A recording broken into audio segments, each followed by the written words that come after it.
ഈ ഒരു വീഡിയോ നല്ല രീതിയിൽ മനസ്സിനൊക്കെ ഒന്ന് റിഫ്രഷ് ചെയ്തു കേട്ടോ. കാരണം പണ്ട് കുട്ടിക്കാലത്ത് തിരുവാതിര കോമ്പറ്റീഷനൊക്കെ ഞങ്ങൾ ഈ ഒരു മെറ്റീരിയൽ വെച്ചിട്ടുള്ള സ്ട്രിങ്ങൊക്കെയാണ് തലയിൽ വെച്ചിരുന്നത്. +2 കാലഘട്ടവും സ്കൂൾ കാലഘട്ടമൊക്കെ പതുക്കെ ഒന്ന് മനസ്സിലൂടെ ഓടിപ്പോയിട്ടുണ്ടായിരുന്നു. അപ്പോൾ എല്ലാവർക്കും പുതിയ വീഡിയോയിലേക്ക് സ്വാഗതം. കുട്ടിക്കാലത്തെ വിശേഷങ്ങൾ പറയാനിരുന്നാൽ പിന്നെ നമുക്ക് നിർത്താൻ പറ്റില്ല അല്ലേ, എല്ലാവർക്കും അങ്ങനെ തന്നെയാണ്. അപ്പോൾ നമുക്ക് വീഡിയോയിലേക്ക് വരാം. ഇതിന് ഫാബ്രിക് കട്ടിങ്സ് അല്ലെങ്കിൽ കട്ടിങ് ക്ലോത്ത് എന്നൊക്കെയാണ് കേട്ടോ പറയുക. ഇതൊക്കെ മീഷോയിലൊക്കെ അവൈലബിൾ ആണ്. ലിങ്ക് ഞാൻ ഡിസ്ക്രിപ്ഷനിൽ കൊടുക്കാം കേട്ടോ. അപ്പോൾ ആദ്യം നമുക്ക് നമ്മുടെ സെൻറ്റർ ക്ലിപ്പിലേക്ക് വാക്സ് ഷീറ്റ് ഒന്ന് കട്ട് ചെയ്തെടുത്ത് ഒട്ടിച്ച് വെക്കാം. അതിന് ശേഷം നമുക്ക് ഫ്ലവറൊക്കെ മേക്ക് ചെയ്തെടുക്കാം. നമ്മളിതിൽ സെൻറ്റർ ക്ലിപ്പ് മാത്രമേ കാണിക്കുന്നുള്ളൂ. അലിഗേറ്ററിൻ്റെ മേക്കിംഗ് വീഡിയോ വേണമെന്നുണ്ടെങ്കിൽ താഴെ ഒന്ന് കമൻറ്റ് ചെയ്തോളൂ. അപ്പോൾ നമുക്ക് അടുത്ത ദിവസം അതിൻ്റെ മേക്കിംഗ് വീഡിയോ കാണിക്കാം കേട്ടോ. അതുപോലെ തന്നെ സ്ട്രിങ് എങ്ങനെയാണ് ചെയ്യുന്നതെന്നുള്ളതും നമ്മളൊരു വീഡിയോ ആയിട്ട് തന്നെ ചെയ്യാം. അപ്പോൾ നമ്മളിതാ നമ്മുടെ സെൻറ്റർ ക്ലിപ്പിലേക്ക് വേണ്ട വാക്സ് ഷീറ്റൊക്കെ ഒന്ന് കട്ട് ചെയ്തെടുക്കുന്നുണ്ട് കേട്ടോ. കറക്റ്റ് സൈസ് വെച്ചിട്ട് നമ്മളിതുപോലെ ഒന്ന് കട്ട് ചെയ്യാം. നിങ്ങൾക്ക് ഇങ്ങനെ കട്ട് ചെയ്യാൻ ബുദ്ധിമുട്ടുണ്ടെന്നുണ്ടെങ്കിൽ ജസ്റ്റ് അതൊന്ന് വെച്ചിട്ടൊന്ന് വരച്ച് കൊടുക്കാം കേട്ടോ. പെൻസിലെങ്ങാനും വെച്ചിട്ടൊന്ന് വരച്ച് കൊടുത്തു കഴിഞ്ഞാൽ പിന്നെ ആ ഒരു ലൈനിലൂടെ കട്ട് ചെയ്തെടുത്താൽ മതി. അപ്പോൾ അതായിരിക്കും കുറച്ചും കൂടിയും എളുപ്പം. അപ്പോൾ നിങ്ങൾക്ക് എങ്ങനെയാണ് ചെയ്യാൻ പറ്റുന്നതെന്ന് വെച്ചാൽ ആ രീതിയിൽ ചെയ്തെടുക്കുക. ഇനി അതൊന്ന് നോക്കുക ലെവലൊക്കെ കറക്റ്റ് അല്ലേന്ന്. അതിന് ശേഷം നമുക്ക് രണ്ടറ്റവും ഒന്ന് കർവ് രീതിയിൽ കട്ട് ചെയ്ത് വെക്കണം. നമ്മുടെ സെൻറ്റർ ക്ലിപ്പിൻ്റെ ആ ഒരു ഷേപ്പിൽ തന്നെ നമുക്കൊന്ന് കട്ട് ചെയ്ത് വെക്കാം. ഇതിപ്പോൾ അങ്ങനെ കട്ട് ചെയ്തില്ല എന്ന് വെച്ചാൽ കുഴപ്പമൊന്നുമില്ല. നമ്മൾ ഫ്ലവർ ഒട്ടിച്ച് കഴിയുമ്പോൾ അത് കാണുമൊന്നുമില്ല. എങ്കിലും നമ്മൾ ആ ഒരു പെർഫെക്ഷൻ കിട്ടിക്കോട്ടെ എന്ന് വെച്ചിട്ട് നമ്മൾ അങ്ങനെ ചെയ്യുന്നത്. ഇല്ല സ്ക്വയർ ആയിട്ട് ഇരുന്നു എന്ന് വെച്ചിട്ട് ഒന്നും കുഴപ്പമില്ല കേട്ടോ. ഈ ഒരു ഫ്ലവർ നന്നായിട്ട് പുറത്തേക്കൊക്കെ തള്ളി നിൽക്കുന്നത് കൊണ്ട് ഈ ഒരു ഷീറ്റ് ഒട്ടും നമ്മൾക്ക് പുറത്തേക്ക് കാണില്ല. പിന്നെ ഒട്ടി നിൽക്കാൻ കുറച്ചും കൂടിയും ലാസ്റ്റിങ്ങിന് വേണ്ടിയിട്ടാണ് നമ്മൾ ഇതിങ്ങനെ ഒട്ടിച്ച് കൊടുക്കുന്നത്. നിങ്ങൾക്ക് ഡയറക്റ്റും ഒട്ടിച്ച് കൊടുക്കാം. നമ്മളിവിടെ ഗ്ലൂ ഗൺ വെച്ചിട്ടാണ് ഇതിലേക്ക് സ്റ്റിക്ക് ചെയ്യുന്നത്. അപ്പോൾ നമുക്ക് ഈ ഒരു ഷീറ്റിൻ്റെ ആവശ്യമില്ല. നിങ്ങൾ B7000 ആണ് നിങ്ങൾ യൂസ് ചെയ്യുന്നതെന്നുണ്ടെങ്കിൽ ഈ ഒരു ഷീറ്റ് ഒട്ടിച്ചിട്ട് അതും ഒട്ടിച്ച് കൊടുക്കായിരിക്കും കേട്ടോ നല്ലത്. അപ്പോഴാണ് ലാസ്റ്റിങ് കിട്ടുള്ളൂ. അപ്പോൾ ഫസ്റ്റിൽ നമ്മൾ ആ ഒരു ഷീറ്റ് ഇതും ഒട്ടിച്ച് കൊടുക്കുന്നത് നമ്മുടെ സാധാ ഗ്ലൂ വെച്ചിട്ടാണ്. ഇത് 8000 ആണ്. B7000 നമുക്ക് ഏതാണോ ഉള്ളത് അവൈലബിൾ ആയിട്ടുള്ളത് ആ ഗ്ലൂ നിങ്ങൾക്ക് യൂസ് ചെയ്യാം. ജസ്റ്റ് നമുക്ക് ആദ്യം തന്നെ ഇതൊന്ന് ഒട്ടിച്ച് അതവിടെ ഡ്രൈ ആവാനായിട്ട് മാറ്റി വയ്ക്കാം. ഇതിന് ശേഷം നമുക്ക് ഫ്ലവറൊക്കെ സെറ്റ് ചെയ്ത് കൊടുക്കാം. ഇനി ഇതിൻ്റെ മുകളിൽ നമ്മൾ ഗ്ലൂ ഗൺ വെച്ചിട്ടാണ് കേട്ടോ സ്റ്റിക്ക് ചെയ്യുന്നത്. അപ്പോൾ ഞാൻ പറയുന്നത് ഗ്ലൂ ഗൺ അല്ലാതെ നിങ്ങൾ 7000 ഗ്ലൂ വെച്ചിട്ടാണ് ചെയ്യുന്നതെന്നുണ്ടെങ്കിൽ മസ്റ്റായിട്ടും ഈ ഒരു ഷീറ്റ് ഒട്ടിച്ച് കൊടുക്കുന്നത് നല്ലതായിരിക്കും. ഇനി നമ്മൾ ഇതിനെ ഓരോന്നായിട്ട് ഇതുപോലെ ഇങ്ങനെ അടർത്തി എടുക്കണം. നിങ്ങൾക്ക് അടർത്താൻ ഇത്തിരി ബുദ്ധിമുട്ടാണെങ്കിൽ ഇതുപോലെ സൂചിയൊക്കെ വെച്ചിട്ട് ജസ്റ്റ് അതിൻ്റെ ഉള്ളിലൊന്നിട്ട് ഇതാക്കി കഴിഞ്ഞാൽ നമുക്കത് വിട്ടുപോരും. അപ്പോൾ ആദ്യം തന്നെ ഇതൊക്കെ അടർത്തി സിംഗിൾ പീസാക്കിയിട്ട് വെക്കണം. ഇങ്ങനെയാണ് നമുക്കിത് കിട്ടുക. അപ്പോൾ അത് ഓരോന്നായിട്ട് അടർത്തി എല്ലാം സിംഗിൾ പീസാക്കി വെക്കുക. നമ്മളിപ്പോൾ ഇത് 3 കളറായിട്ടാണ് ചെയ്യുന്നത്. ഓറഞ്ച്, വൈറ്റ്, ഗ്രീൻ ഈ ഒരു കോമ്പിനേഷനിലാണ് ചെയ്യുന്നത്. സിംഗിൾ കളറായിട്ടും ചെയ്യാം. ഇതിൻ്റെ സെൻറ്ററിലൊക്കെ വേണമെന്നുണ്ടെങ്കിൽ നമുക്ക് പോളൻസൊക്കെ സെറ്റ് ചെയ്ത് കൊടുക്കാം. നമ്മളിവിടെ സാധാരണ ത്രെഡിലാണ് ചെയ്യുന്നത്. സൂചി വെച്ചിട്ട് അതിൻ്റെ അറ്റത്ത് നമ്മളൊരു കെട്ടിട്ട് കൊടുത്തിട്ടുണ്ട്. ഇനി നമ്മളിതാ ഈ ഒരു രീതിയിൽ ഇതിനെ കോർത്തെടുക്കുകയാണ് ചെയ്യുന്നത്.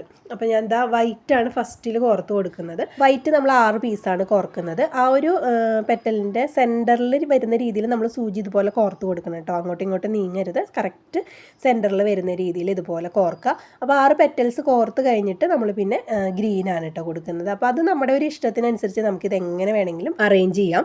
അപ്പോൾ നമ്മളിത് കോർത്ത് അറ്റത്തേക്ക് കൊണ്ടുവന്നിട്ടുണ്ട്. അപ്പോൾ നല്ല രീതിയിൽ തന്നെ അറ്റത്ത് കെട്ടിട്ട് കൊടുക്കണം. നല്ല കട്ടിയിൽ തന്നെ കെട്ട് വരണം. അപ്പോൾ ഒരു 4 ഇഴയിലാണ് ഞാനിവിടെ നൂലെടുത്തിരിക്കുന്നത്. അത് നല്ല രീതിയിൽ 2-3 വട്ടം കെട്ടിട്ട് കൊടുത്തിട്ടുണ്ട്. എങ്കിലാണ് നമ്മളിത് വലിച്ചു കൊടുക്കുന്ന സമയത്ത് അത് ഉരി പോവാതൊക്കെ ഇരിക്കുള്ളൂ കേട്ടോ. അപ്പോൾ നല്ല രീതിയിൽ തന്നെ കെട്ടിടുക. ഇനി അത് ഇതുപോലെ സ്ട്രെയിറ്റ് ആയിട്ട് നല്ല രീതിയിൽ ടൈറ്റാക്കി കൊടുക്കുക. നല്ല രീതിയിൽ ടൈറ്റ് ചെയ്ത് പോവുക കേട്ടോ. നല്ല തിക്കായിട്ട് നിൽക്കണം. എങ്കിലാണ് അതൊരു ഭംഗിയുള്ളൂ. കുറേ കഴിയുമ്പോൾ ലൂസാവാൻ പാടില്ല. അതുകൊണ്ടാണ് നല്ല രീതിയിൽ വലിച്ച് ടൈറ്റാക്കിയിട്ട് നിങ്ങൾ ഓരോന്നും ചെയ്യുമ്പോഴും ശ്രദ്ധിച്ചത് ചെയ്യണം. അപ്പോൾ നമ്മളിവിടെ വൈറ്റ് 6 കോർത്ത് കഴിയുമ്പോഴാണ് നമ്മൾ ഗ്രീൻ കോർക്കുന്നത്. അപ്പോൾ ഇത് ഓരോന്ന് ചെയ്യുമ്പോൾ നമ്മളിത് ഇതുപോലെ തന്നെ സെറ്റാക്കി പോകണം. എങ്കിലേ നമ്മൾക്ക് ഇതുപോലെ ഒട്ടിച്ച് കൊടുക്കാൻ പറ്റുള്ളൂ. സ്ട്രെയിറ്റ് നിൽക്കണം നമ്മൾ ഒട്ടിക്കുമ്പോൾ. അപ്പോൾ അത് ഓരോന്ന് ചെയ്യുന്നതിനനുസരിച്ച് തന്നെ നിങ്ങളത് സെറ്റാക്കി പോവാം. ഇനി നമ്മളിത് ഗ്രീൻ ഒരു 3 കോർത്ത് കൊടുക്കുന്നത്. ഗ്രീൻ 6 എടുക്കുന്നില്ല, 3 കോർത്ത് കൊടുക്കുന്നുള്ളൂ. ഒരു ഇലയുടെ ഒരു തീം വരാൻ വേണ്ടിയിട്ട് മാത്രമാണ് നമ്മൾ ഗ്രീൻ ഇവിടെ കൊടുത്തിരിക്കുന്നത്. അപ്പോൾ അതുകൊണ്ട് തന്നെ ഗ്രീന് ഒരുപാട് കൊടുക്കേണ്ട ആവശ്യമില്ല. ഒരു 2-3 ആവശ്യമുള്ളൂ. അപ്പോൾ ഗ്രീനും നമ്മളിത് കോർത്ത് കഴിയുമ്പോഴും അതൊന്ന് ലെവലാക്കി പോകണം. നേരെ നിൽക്കണം കണ്ടോ. ഇതുപോലെ നേരെ നിൽക്കണമെങ്കിൽ ഒട്ടിക്കുമ്പോഴും നമ്മൾ വളരെയധികം ശ്രദ്ധിക്കണം. ഇതെല്ലാം നേരെ അല്ലേ നോക്കിയിട്ട് വേണം ഒട്ടിച്ചു കൊടുക്കാൻ. അടുത്തത് നമ്മൾ ഓറഞ്ചാണ് എടുത്തിരിക്കുന്നത്. ഓറഞ്ച് നമ്മൾ 6 പീസ് തന്നെ എടുക്കുന്നുണ്ട് കേട്ടോ. വൈറ്റ് എത്രയാണോ എടുത്തത് അത്രയും തന്നെ ഓറഞ്ച് കൊടുക്കുന്നുണ്ട്. പിന്നെ ഇതിൻ്റെ ഇടയിൽ നമ്മൾ ഗ്രീൻ കൊടുക്കുന്നത് ഫസ്റ്റിൽ എത്ര ഗ്രീനാണോ എടുത്ത് അതേപോലെ തന്നെ കൊടുക്കുക. എങ്കിലാണ് ആ ഒരു ഭംഗി നമുക്ക് കിട്ടുള്ളൂ. നമ്മൾ ടൈറ്റ് ചെയ്തൊക്കെ കൊടുത്താലും ഒരേ അളവിൽ തന്നെ എടുത്താൽ ആ ഒരു ഭംഗി നമുക്ക് കിട്ടുള്ളൂ. അപ്പോൾ അതൊന്ന് ശ്രദ്ധിക്കുക. ഈ 6 എന്നൊക്കെ ഉള്ളത് നിങ്ങൾക്ക് കൂട്ടിയും കുറച്ചൊക്കെ എടുക്കാം. അപ്പോൾ ഞാനിവിടെ എടുത്തത് അത്രയും ക്വാണ്ടിറ്റിയാണ്. അപ്പോൾ അത് ഞാൻ നിങ്ങളുടെ അടുത്ത് പറഞ്ഞു എന്നേ ഉള്ളൂ. അപ്പോൾ ഇതുപോലെ ലൂസാക്കിയിട്ടൊക്കെ സ്ട്രെയിറ്റ് ആയിട്ടില്ലെങ്കിൽ നൂലൊക്കെ കട്ട പിടിക്കുന്നുണ്ടെങ്കിൽ ഒന്ന് വലിച്ച് ലൂസാക്കിയിട്ട് നമ്മൾ ഇതുപോലെ ഒന്ന് ടൈറ്റാക്കി കൊടുക്കുക. അപ്പോഴും നമ്മൾ ആ ഒരു സ്ട്രെയിറ്റ് ആയിട്ട് നിൽക്കുന്നത് ശ്രദ്ധിക്കണം. അപ്പോൾ നമ്മളിനി ഇതാ ഗ്രീൻ ഇങ്ങനെ ഓരോ കളറിൻ്റെ ഇപ്പോൾ ഓറഞ്ചിൻ്റെയും വൈറ്റിൻ്റെ ഇടയിലൊക്കെ നമ്മൾ ഗ്രീൻ ഇങ്ങനെ പുറത്ത് പോകുന്നുണ്ട് കേട്ടോ.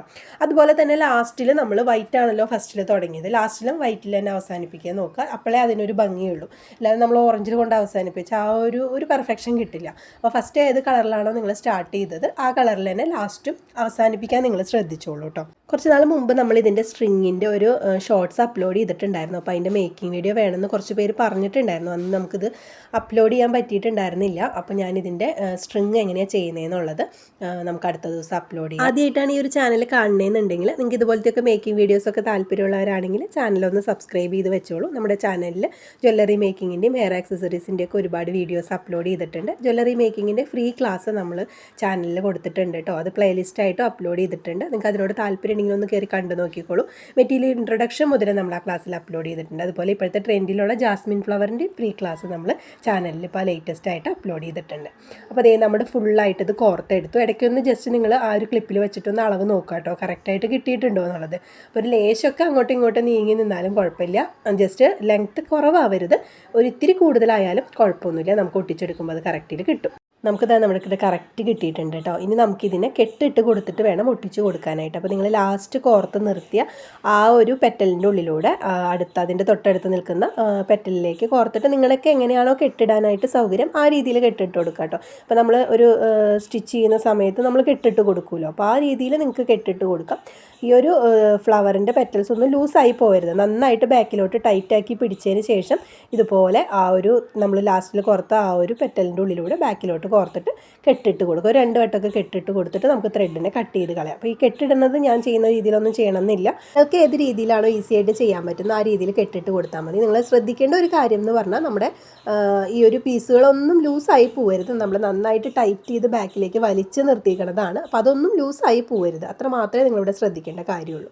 ഒരു 2 വട്ടം കെട്ടിട്ട് കഴിഞ്ഞാൽ നമ്മുടെ ത്രെഡിനെ നമുക്ക് കട്ട് ചെയ്ത് കളയാം. അതുപോലെ തന്നെ ഞാൻ ഫസ്റ്റിൽ പറഞ്ഞ പോലെ തന്നെ ഇത് സ്ട്രെയിറ്റ് ആയിട്ട് തന്നെ നിൽക്കുന്നില്ലേ എല്ലാ പീസുകളും എന്നുള്ളതും നിങ്ങൾ ശ്രദ്ധിക്കണം. എന്നിട്ട് വേണം ഇത് കെട്ടിടാൻ. ഇല്ലെങ്കിൽ ലാസ്റ്റിലൊക്കെ അതൊക്കെ ഒന്ന് ലെവലാക്കിയതിന് ശേഷം മാത്രം കെട്ടിട്ട് കൊടുക്കാം കേട്ടോ. നമ്മളിത് കെട്ടിട്ട് കഴിഞ്ഞാൽ പിന്നെ നമുക്കിതൊന്നും ചെയ്യാൻ പറ്റില്ല. അപ്പോൾ ആ ഒരു ഭംഗി കിട്ടണം എന്നുണ്ടെങ്കിൽ എല്ലാം ഒരേപോലെ തന്നെ നിൽക്കണം. അപ്പോൾ അതൊക്കെ ഒന്ന് ശ്രദ്ധിച്ചിട്ട് നിങ്ങൾ ത്രെഡ് കട്ട് ചെയ്ത് കളയാം. നമ്മുടെ നോർമൽ ത്രെഡും സൂചിയും തന്നെയാണ് കേട്ടോ നമ്മളിതിന് വേണ്ടിയിട്ട് എടുത്തിരിക്കുന്നത്. ഒരു 4 ലെയറിൽ നമ്മൾ ത്രെഡിന് എടുത്തിട്ടുണ്ടെന്ന് മാത്രം. കാരണം 2 ലെയറിലൊക്കെ എടുത്തു കഴിഞ്ഞാൽ ലൂസായി പോകാനുള്ള ചാൻസ് കൂടുതലാണ്. അപ്പോൾ അതുകൊണ്ട് കുറച്ച് കട്ടിയിൽ തന്നെ ത്രെഡിന് എടുക്കുക, അത്രയേ ഉള്ളൂ. വേറെയൊക്കെ നിങ്ങളുടെ നോർമൽ ത്രെഡ് നോർമൽ സൂചിയൊക്കെ വെച്ച് ചെയ്യാൻ പറ്റും. അപ്പോൾ ഇനി നമുക്ക് ബാലൻസ് ത്രെഡ് ഇതുപോലെ ഒന്ന് കട്ട് ചെയ്ത് കളയാം. അപ്പോൾ എളുപ്പത്തിൽ ചെയ്യാൻ പറ്റുന്ന ഒരു ഹെയർ ക്ലിപ്പാണ്. ഓരോരു ക്ലിപ്പ് ഉണ്ടെന്നുണ്ടെങ്കിൽ പിന്നെ മുല്ലപ്പൂ ഒന്നും വയ്ക്കേണ്ട ആവശ്യമില്ല അല്ലേ. ജസ്റ്റ് ഇതൊന്ന് വെച്ച് കൊടുത്താൽ തന്നെ നല്ല ഭംഗിയായിരിക്കും നമുക്ക് ഹെയറിൽ. ഇപ്പോൾ ഇതുപോലെ തന്നെ നമ്മുടെ ഇപ്പോഴത്തെ ആർട്ടിഫിഷ്യൽ ജാസ്മിൻ ഫ്ലവർ വെച്ചിട്ടുള്ള ഹെയർ ക്ലിപ്പൊക്കെ നമ്മൾ ചാനലിൽ അപ്ലോഡ് ചെയ്തിട്ടുണ്ട് കേട്ടോ. ചാനലൊന്ന് എടുത്ത് നോക്കിയാൽ അറിയാം. ലേറ്റസ്റ്റ് വീഡിയോസാണ്. അതിൻ്റെ ഫ്രീ ക്ലാസ്സും അപ്ലോഡ് ചെയ്തിട്ടുണ്ട്. എല്ലാവർക്കും യൂസ്ഫുൾ ആവുമെന്ന് തോന്നുന്നു. ഒന്ന് കയറി കണ്ട് നോക്കിക്കോളൂ. അപ്പോൾ ഇനി നമ്മളിത് ഏതിൽ ഗ്ലൂ ഗൺ അപ്ലൈ ചെയ്തിട്ട് ഇത് ഒട്ടിച്ച് കൊടുക്കണം. അപ്പോൾ ഇത് ഒട്ടിക്കുമ്പോൾ ശ്രദ്ധിക്കുക, നമ്മുടെ കട്ട് പീസുകളൊന്നും ഒന്ന് മടങ്ങിയിരിക്കുകയോ ഒന്നും ചെയ്യരുത്. കറക്റ്റ് ലെവലിൽ തന്നെ നിൽക്കുന്ന രീതിയിൽ ഒട്ടിച്ച് കൊടുക്കണം. എങ്കിൽ മാത്രമേ ഇതിൻ്റെ ഒരു ഭംഗി നമുക്ക് കിട്ടുകയുള്ളൂ. അപ്പോൾ അത് ശ്രദ്ധിച്ചിട്ട് ഒട്ടിച്ചെടുക്കാം കേട്ടോ. അപ്പോൾ നമ്മൾ ഗ്ലൂ ഗൺ ആയാലും പെട്ടെന്ന് ഒട്ടിക്കിട്ടും. ജസ്റ്റ് ഒന്ന് പ്രസ് ചെയ്ത് കഴിഞ്ഞാൽ തന്നെ അത് ഒട്ടിക്കിട്ടും. അപ്പോൾ ഇത്രയേ ഉള്ളൂ നമ്മുടെ ഹെയർ ക്ലിപ്പ്. എന്ത് ഈസി ആയിട്ട് നമുക്ക് ചെയ്യാൻ പറ്റാല്ലേ. അപ്പോൾ അതിൻ്റെ ആ ഒരു ഫൈനൽ ലുക്ക് കാണുമ്പോൾ തന്നെ നിങ്ങൾക്ക് മനസ്സിലാവും അതിൻ്റെ ആ ഒരു ഭംഗി. അതുപോലെ തന്നെ ഇത് തലയിൽ വെച്ചാലും നല്ല ഭംഗിയാണ് കേട്ടോ. അപ്പോൾ ഞാൻ ലാസ്റ്റിൽ കാണിക്കാം. അപ്പോൾ ഈ ഒരു ഹെയർ ക്ലിപ്പ് ഇഷ്ടമായ ഒന്ന് ലൈക്ക് ചെയ്യുക, കമൻറ്റ് ചെയ്യുക, ഷെയർ ചെയ്യുക.